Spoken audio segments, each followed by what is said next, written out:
പ്രിയപ്പെട്ട വിദ്യാർത്ഥികളെ, കഴിഞ്ഞ ക്ലാസ്സിൽ നമ്മൾ ടൈപ്സ് ഓഫ് കമ്പഷൻ പഠിച്ചു. റാപ്പിഡ് കമ്പഷൻ, സ്പോണ്ടേനിയസ് കമ്പഷൻ പഠിച്ചു. പിന്നെ എക്സ്പ്ലോഷൻ പഠിച്ചു. നമ്മൾ പഠിക്കാൻ പോകുന്നത് ഫ്ലെയിമിനെ കുറിച്ചാണ്. ഫ്ലെയിം എന്ന് പറഞ്ഞാൽ തീജ്വാല. തീജ്വാലയെക്കുറിച്ച് നമ്മൾ പഠിക്കാൻ പോകുന്നത്. ഒരു LPGയുടെ തീജ്വാല നിങ്ങൾ നിരീക്ഷിക്കുക. LPG ഗ്യാസ്, നമ്മൾ വീട്ടിൽ ഗ്യാസ് സ്റ്റവ് ഉണ്ടല്ലോ, അതിൻ്റെ തീജ്വാല നിങ്ങൾ നിരീക്ഷിക്കുക. തീജ്വാലയുടെ നിറം പറയാമോ? അതുപോലെ തന്നെ മെഴുകുതിരി കത്തിക്കുക. അതിൻ്റെ തീജ്വാലയുടെ നിറം എന്താണ്? അതുപോലെ തന്നെ നമ്മൾ 8ാം ക്ലാസ്സിൽ പഠിച്ചിട്ടുണ്ട്, മഗ്നീഷ്യം നമ്മൾ കത്തിച്ചിട്ടുണ്ട്, മഗ്നീഷ്യം റിബൺ. ആ മഗ്നീഷ്യം റിബൺ കത്തിക്കുമ്പോൾ അതിൻ്റെ ആ തീജ്വാലയുടെ ആ ഫ്ലെയിമിൻ്റെ നിറം എന്താണ്? എല്ലാത്തിനും വ്യത്യസ്ത നിറങ്ങളാണ് അല്ലേ? ഒരു പട്ടിക നമ്മൾ ടെക്സ്റ്റ് ബുക്കിൽ കൊടുത്തിട്ടുണ്ട്. അതിൽ മെറ്റീരിയൽ കൊടുത്തിട്ടുണ്ട്. ക്യാൻഡിൽ എന്നാൽ മെഴുകുതിരി, മഗ്നീഷ്യം, കംഫർ എന്നാൽ കർപ്പൂരം, കെറോസിൻ സ്റ്റവ് മണ്ണെണ്ണ സ്റ്റവ്, ചാർക്കോൾ എന്നാൽ കരി. ഫോംസ് ഫ്ലെയിം, തീജ്വാല ഫോം ചെയ്യുന്നുണ്ടോ? ഉണ്ടെങ്കിൽ യെസ് എന്ന് കൊടുക്കുക. Does not form flame, flame ചെയ്യുന്നില്ല, തീജ്വാല ഉണ്ടാകുന്നില്ല. അപ്പോൾ നിങ്ങൾ വീട്ടിൽ നിന്ന് ഈ പരീക്ഷണങ്ങൾ ചെയ്ത് നോക്കിയിട്ട് ഈ പട്ടിക പൂർത്തിയാക്കണം. നമ്മൾ പറയാൻ പോകുന്നത് സ്ട്രക്ചർ ഓഫ് എ ഫ്ലെയിം. ഒരു ഫ്ലെയിമിൻ്റെ സ്ട്രക്ചർ എന്താണെന്നുള്ളതിന് നമുക്കൊരു പരീക്ഷണം ചെയ്ത് നോക്കാം. ആദ്യം നിങ്ങളൊരു മെഴുകുതിരി കത്തിക്കുക. എന്നിട്ട് ഒരു ഗ്ലാസ് ട്യൂബ് ഒരു ജോഡി ടോങ്ങുകൾ ഉപയോഗിച്ച് പിടിച്ച്, ടോങ്ങുകൾ പറഞ്ഞാൽ അത് പിടിക്കണ ഹോൾഡർ ഉണ്ടല്ലോ, അതിനെ ടോങ് എന്ന് പറയാം. അതിൻ്റെ ഒരറ്റം മിന്നുന്ന മെഴുകുതിരി ജ്വാലയുടെ ഇരുണ്ട മേഖലയിൽ വെക്കുക.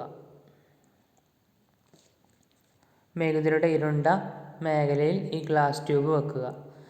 ഗ്ലാസ് ട്യൂബിൻ്റെ മറ്റേ അറ്റത്ത് ഒരു ലൈറ്റഡ് മാച്ച് സ്റ്റിക്ക്, ഒരു തീപ്പെട്ടിക്കൊള്ളി കൊണ്ടുവരിക. നിങ്ങൾ തീജ്വാല കാണുന്നുണ്ടോ?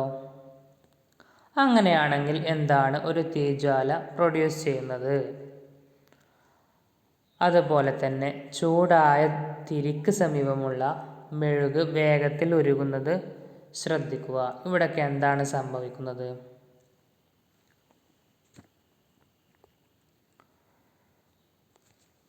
കത്തുന്ന സമയത്ത് ബാഷ്പീകരിക്കപ്പെടുന്ന വസ്തുക്കൾ ഫ്ലെയിം ഉണ്ടാക്കുന്നു. ഉദാഹരണത്തിന് മണ്ണെണ്ണയും ഉരുകിയ മെഴുകും തിരിയിലൂടെ ഉയർന്ന് കത്തുന്ന സമയത്ത് ബാഷ്പീകരിക്കപ്പെടുകയും തീജ്വാലകൾ ഉണ്ടാവുകയും ചെയ്യുന്നു. എന്നാൽ കരി ബാഷ്പീകരിക്കപ്പെടുന്നില്ല. അതിനാൽ കരി കത്തിക്കുമ്പോൾ അതിൽ നിന്നും തീജ്വാല ഉണ്ടാകുന്നില്ല.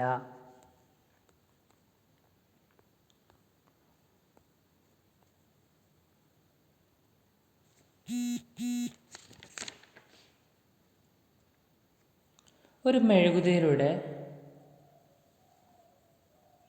ജ്വാല കത്തി നിൽക്കുമ്പോൾ തീയുടെ തിളക്കമുള്ള മേഖലയിലേക്ക് ശുദ്ധമായ ഒരു ഗ്ലാസ് പ്ലേറ്റ് കൊണ്ടുവരിക. മറ്റൊരു പരീക്ഷണം ചെയ്ത് നോക്കാണ്ട് നമ്മൾ ഒരു ശുദ്ധമായ നല്ല ക്ലിയർ ഉള്ള ഒരു ഗ്ലാസ് പ്ലേറ്റ് എന്ത് ചെയ്യുക, കൊണ്ടുവരിക. എന്നിട്ട് ഏകദേശം 10 സെക്കൻഡ് നേരത്തേക്ക് ഒരു ജോഡി ടോങ്ങുകൾ ഉപയോഗിച്ച് പിടിക്കുക. എന്നിട്ടത് ചിത്രത്തിൽ കാണുന്നില്ലേ, എന്നിട്ടത് എന്ത് ചെയ്യുക, നീക്കം ചെയ്യുക. എന്താണ് നിരീക്ഷിക്കുന്നത്? ഗ്ലാസ് പ്ലേറ്റിൽ വൃത്താകൃതിയിലുള്ള ഒരു കറുത്ത റിങ് രൂപപ്പെടുന്നു. കണ്ടില്ലേ? ഒരു കറുത്ത റിങ് ചിത്രത്തിൽ പോലെ രൂപപ്പെടുന്നു. It indicates the deposition of unburnt carbon particles present in the luminous zone of the flame. എന്ന് പറഞ്ഞാൽ തീജ്വാലയുടെ തിളക്കമുള്ള മേഖലയിൽ അടങ്ങിയിരിക്കുന്ന കാർബൺ കണങ്ങളുടെ നിക്ഷേപം ഇത് സൂചിപ്പിക്കുന്നു. അപ്പോൾ തിളക്കമുള്ള മേഖലയിൽ എന്തുണ്ട്? കാർബണിൻ്റെ പാർട്ടിക്കിൾസ് ഉണ്ട് എന്നാണ് പറയണത്. നമുക്ക് മറ്റു പരീക്ഷണം കൂടി ചെയ്ത് നോക്കാം. ചിത്രത്തിൽ കാണിച്ചതുപോലെ തീയുടെ ഉള്ളിലേക്ക് ഒരു നേർത്ത നീളമുള്ള ചെമ്പ് വയർ ഏകദേശം 30 സെക്കൻഡ് നമ്മൾ പിടിക്കുക.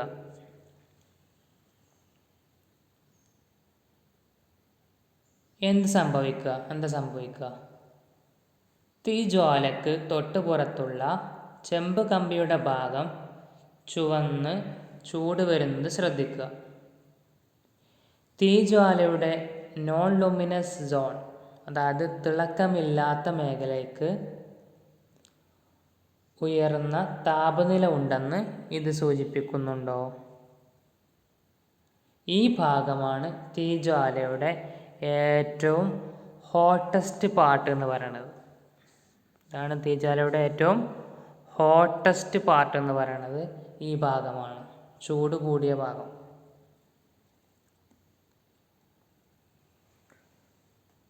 ഒരു കാൻഡിൽ ഫ്ലെയിമിൻ്റെ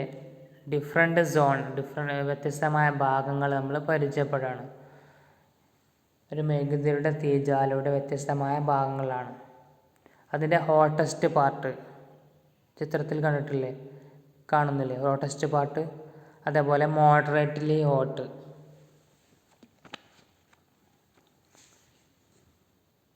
അതായത് മിതമായ ചൂടെന്ന് പറയും. ലീസ്റ്റ് ഹോട്ട്, കുറഞ്ഞ ചൂട്. പിന്നെ outer zone of complete combustion, അതിൻ്റെ ഔട്ടർ സോണാണ്.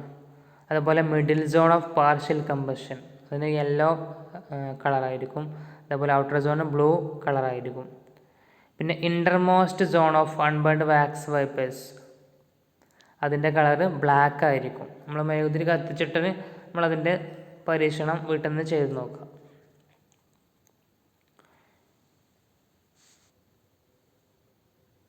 ഇനി നമ്മൾ പറയാൻ പോകുന്നത് വാട്ട് ഈസ് എ ഫ്യൂവൽ? എന്താണ് ഫ്യൂവൽ? ഇന്ധനം എന്ന് പറഞ്ഞാൽ എന്താണ് ഇന്ധനം എന്ന് പറഞ്ഞാൽ? The source of heat energy for domestic and industrial purposes are mainly wood, charcoal, petrol, kerosene, etc. These substances are called fuels. ഗാർഹിക വ്യാവസായിക ആവശ്യങ്ങൾക്കുള്ള ഹീറ്റ് എനർജി സ്രോതസ്സുകൾ പ്രധാനമായും മരം, കരി, പെട്രോൾ, മണ്ണെണ്ണ മുതലായവയാണ്. ഈ വസ്തുക്കളെ ഫ്യൂവൽസ് ഇന്ധനങ്ങൾ എന്ന് വിളിക്കുന്നു. The source of heat energy for domestic and industrial purposes are mainly wood, charcoal, petrol, kerosene, etc. These substances are called fuels. ഇനി ക്യാരക്ടറിസ്റ്റിക്സ് ഓഫ് ഫ്യൂവൽസിൻ്റെ ക്യാരക്ടറിസ്റ്റിക്സ് എന്തൊക്കെയാണ്? 1. It is readily available.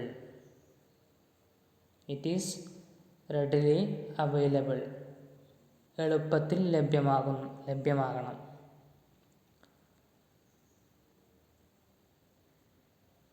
It is cheap rate ആയിരിക്കണം, അത് വില കുറഞ്ഞതാണ്.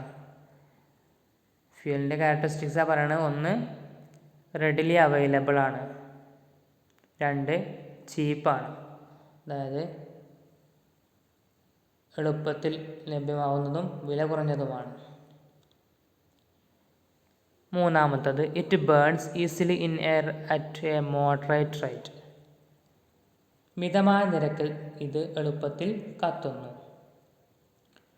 4. It produce a large amount of heat.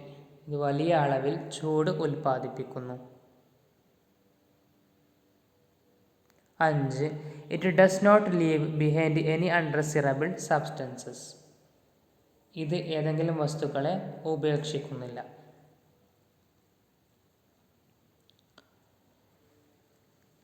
ഇത്രയാണ് ഇതിൻ്റെ characteristics. Fuel differ in their cost. Some fuels are cheaper than others. ഇന്ധനങ്ങൾ അവയുടെ വിലയിൽ വ്യത്യാസപ്പെട്ടിരിക്കുന്നു. ചില ഇന്ധനങ്ങൾ മറ്റുള്ളവയേക്കാൾ വില കുറഞ്ഞതാണ്. അതുപോലെ തന്നെ ഡസ് നോട്ട് കോസ് പൊല്യൂഷന് ഇത് മലിനീകരണത്തിന് ഇത് കാരണമാവുന്നില്ല. നമ്മൾ പറയാൻ പോകുന്നത് ഇവിടെ പട്ടിക ടൈപ്സ് ഓഫ് ഫ്യൂവൽസ്. ഇന്ധനങ്ങളുടെ ടൈപ്സ് ഇവിടെ കൊടുത്തിട്ടുണ്ട്. 3 ടൈപ്സ് എന്തൊക്കെയാണ്? സോളിഡ് ഫ്യൂവൽസ് ഉണ്ട്, ലിക്വിഡ് ഫ്യൂവൽസ് ഉണ്ട്, ഗ്യാസസ് ഫ്യൂവൽസ് ഉണ്ട്. അതായത് ഖരാവസ്ഥയിലുള്ള ഇന്ധനമുണ്ട്, വാതകാവസ്ഥയിലുള്ള ഇന്ധനമുണ്ട്, ഗ്യാസ് അവസ്ഥയിലുള്ള വാതകാവസ്ഥയിലുള്ള ഇന്ധനമുണ്ട്. അതിലൊരു ഉദാഹരണം ഇവിടെ കൊടുത്തിട്ടുണ്ട്. സോളിഡ് ഫ്യൂവൽസിൻ്റെ ഉദാഹരണമാണ് കോള്, കരി.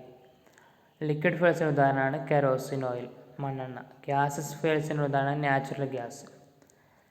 അതുപോലെ തന്നെ സോളിഡ് ഫ്യൂവൽസിൻ്റെ മറ്റൊരു ഉദാഹരണമാണ് വുഡ് എന്ന് പറയുന്നത്, മരം. വേറൊരു ഉദാഹരണം പറയുകയാണെങ്കിൽ ചാർക്കോൾ, കരി. കോൾ പറഞ്ഞാൽ കൽക്കരി, ചാർക്കോൾ പറഞ്ഞാൽ കരി. ഇനി ലിക്വിഡ് ഫ്യൂവൽസിൻ്റെ ഉദാഹരണമാണ് പെട്രോൾ, അതേപോലെ ഡീസൽ. പിന്നെ ഗ്യാസ് ഫ്യൂവൽസിൻ്റെ ഉദാഹരണമാണ് LPG, ബയോഗ്യാസ്, ഇതൊക്കെ. ഇനി പറയാൻ പോകുന്നത് ഫ്യൂൽ എഫിഷ്യൻസി.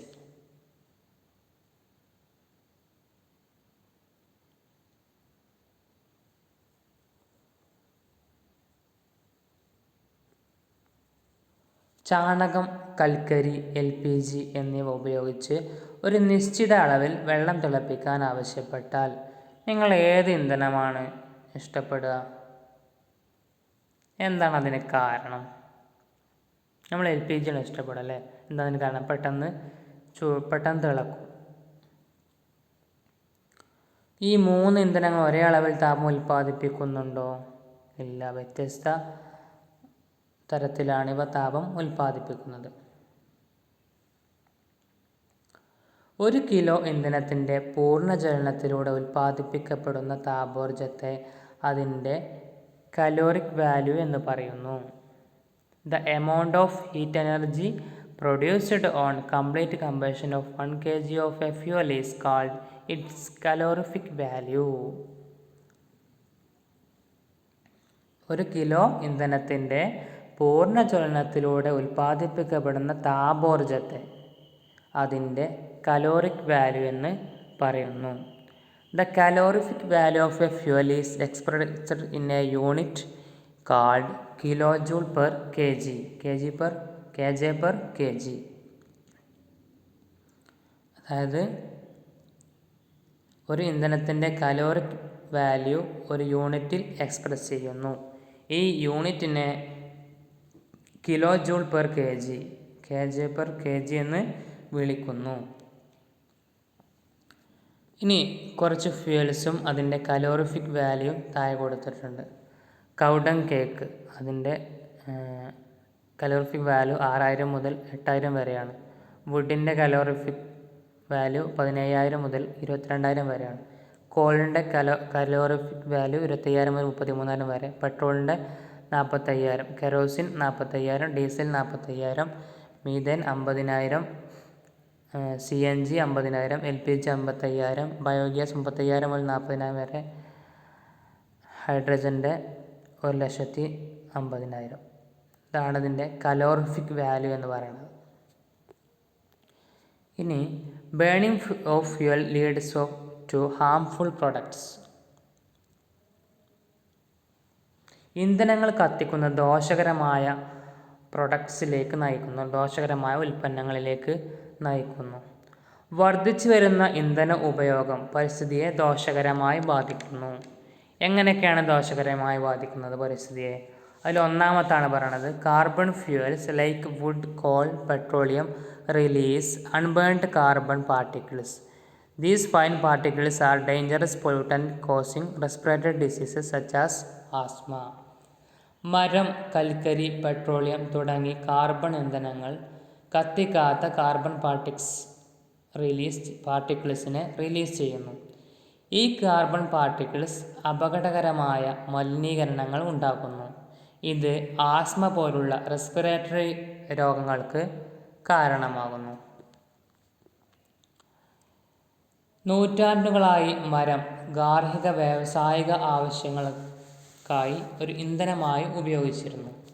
എന്നാൽ ഇപ്പോൾ കൽക്കരിയും LPG പോലുള്ള ഇന്ധനങ്ങളും ആണ് ഉപയോഗിക്കുന്നത്.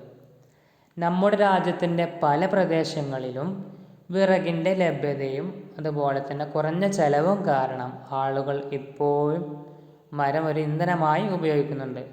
എന്നിരുന്നാലും എന്തൊരു പ്രശ്നമുണ്ട്. എന്താണ്?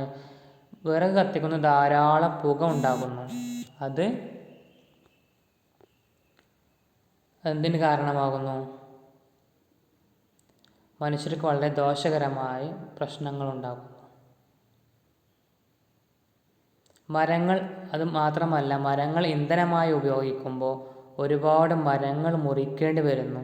ഇത് ഡീഫോറസ്റ്റേഷന് കാരണമാകുന്നു, വനനശീകരണത്തിലേക്ക് നയിക്കുന്നു. ഇത് പരിസ്ഥിതിക്ക് വളരെ ഹാനികരമാണ്. ഇനി രണ്ടാമത്തെ പ്രശ്നം എന്താണ്? എങ്ങനെയാണ് പരിസ്ഥിതി ദോഷകരമായി ബാധിക്കുന്നത്? രണ്ടാമത്തെ പ്രശ്നം എന്താണ്? Incomplete combustion of this fuel gives carbon monoxide gas. It is a very poisonous gas. It is dangerous to burn coal in a closed room. The carbon monoxide gas producer can kill persons sleeping in that room. ഈ ഇന്ധനങ്ങളുടെ പൂർണ്ണമായ ജ്വലനം carbon monoxide വാതകം ഉണ്ടാക്കുന്നു. ഇത് വളരെ വിഷമുള്ള ഒരു വാതകമാണ്. ഒരു മുറിയിൽ കൽക്കരി കത്തിക്കുന്നത്, അടച്ചിട്ടൊരു മുറിയിൽ കൽക്കരി കത്തിക്കുന്നത് അപകടകരമാണ്. കാരണം ഉൽപ്പാദിപ്പിക്കുന്ന കാർബൺ മോണോക്സൈഡ് വാതകം ആ മുറിയിൽ ഉറങ്ങുന്നവരെന്ത് ചെയ്യും? കൊല്ലും. ഇനി മൂന്നാമത്തെ ദോഷകരമായി ബാധിക്കണം എങ്ങനെ? മൂന്നാമത്തത് പറയാണ്, combustion of most fuels releases carbon dioxide in the environment. Increased concentration of carbon dioxide in the air is believed to cause global warming. മിക്ക ഇന്ധനങ്ങളുടെയും ജ്വലനം പരിസ്ഥിതിയിൽ കാർബൺ ഡയോക്സൈഡ് പുറപ്പെടുവിക്കുന്നു. വായുവിൽ കാർബൺ ഡയോക്സൈഡിൻ്റെ വർധനവ് ആഗോളതാപനത്തിന് ഗ്ലോബൽ വാർമിങ്ങിന് കാരണമാകുന്നു. എന്താണ് global warming? Global warming is the rice in temperature of the atmosphere of the earth. ഭൂമിയുടെ അന്തരീക്ഷത്തിലെ താപനിലയിലെ വർധനവാണ് ആഗോളതാപനം, ഗ്ലോബൽ വാർമിംഗ് എന്ന് പറയുന്നത്. ഭൂമിയുടെ അന്തരീക്ഷത്തിലെ താപനിലയിലെ വർധനവാണ് ആഗോളതാപനം. ഇനി നാലാമതായി പറയുന്നത്, burning of coal and diesel releases sulphur dioxide gas. It is an extremely suffocating and corrosive gas. കൽക്കരിയും ഡീസലും കത്തിക്കുന്നത് സൾഫർ ഡയോക്സൈഡ് വാതകം പുറപ്പെടുവിക്കുന്നു. ഇത് വളരെയധികം ശ്വാസം മുട്ടുന്നതിന് കാരണമാവുകയും ദ്രവിപ്പിക്കുന്നതുമായ ഒരു വാതകമാണ്. മാത്രമല്ല, പെട്രോൾ എഞ്ചിനുകൾ നൈട്രജൻ്റെ ഗ്യാസസ് ഓക്സൈഡിൽ പുറപ്പെടുവിക്കുന്നു. സൾഫറിൻ്റെയും നൈട്രജൻ്റെയും ഓക്സൈഡുകൾ മഴവെള്ളത്തിൽ ലയിക്കുകയും ആസിഡുകൾ രൂപപ്പെടുകയും ചെയ്യുന്നു. അത്തരം മഴയെ ആസിഡ് റെയിൻ എന്ന് വിളിക്കുന്നു. Oxides of sulphur and nitrogen dissolves in rain water and form acids. Such rain is called acid rain. സൾഫറിൻ്റെയും നൈട്രജൻ്റെയും ഓക്സൈഡുകൾ മഴവെള്ളത്തിൽ ലയിക്കുകയും ആസിഡുകൾ രൂപപ്പെടുകയും ചെയ്യുന്നു. അത്തരം മഴയെ ആസിഡ് റെയിൻ എന്ന് വിളിക്കുന്നു. It is very harmful for crops, building and soil. ഇത് വിളകൾക്കും കെട്ടിടങ്ങൾക്കും മണ്ണിനും വളരെ ദോഷകരമായി ബാധിക്കുന്നു. The use of diesel and petrol as fuel in automobiles is being replaced by CNG, compressed natural gas, because CNG produces the harmful products in very small amount. അതായത് വാഹനങ്ങളിൽ ഇന്ധനമായി പെട്രോളും ഡീസലിൻ്റെയും ഉപയോഗം CNG ഉപയോഗിച്ച് റീപ്ലേസ് ചെയ്യുന്നു. കാരണം CNG ദോഷകരമായ ഉൽപ്പന്നങ്ങൾ വളരെ ചെറിയ അളവിൽ മാത്രമേ ഉൽപ്പാദിപ്പിക്കുന്നുള്ളൂ. CNG is A cleaner fuel. CNG എന്ന് പറഞ്ഞ ഒരു ശുദ്ധമായ ഇന്ധനമാണ്. അപ്പോൾ ഇങ്ങനെയുള്ള 4 കാര്യങ്ങൾ പരിസ്ഥിതിയെ എങ്ങനെ ദോഷകരമായി ബാധിക്കുന്നു, ഈ 4 കാര്യങ്ങൾ ഉഷാറായിട്ട് പഠിക്കുക. അപ്പോൾ അത്രേ ഉള്ളൂ ഈ ചാപ്റ്റർ. Thank you everyone.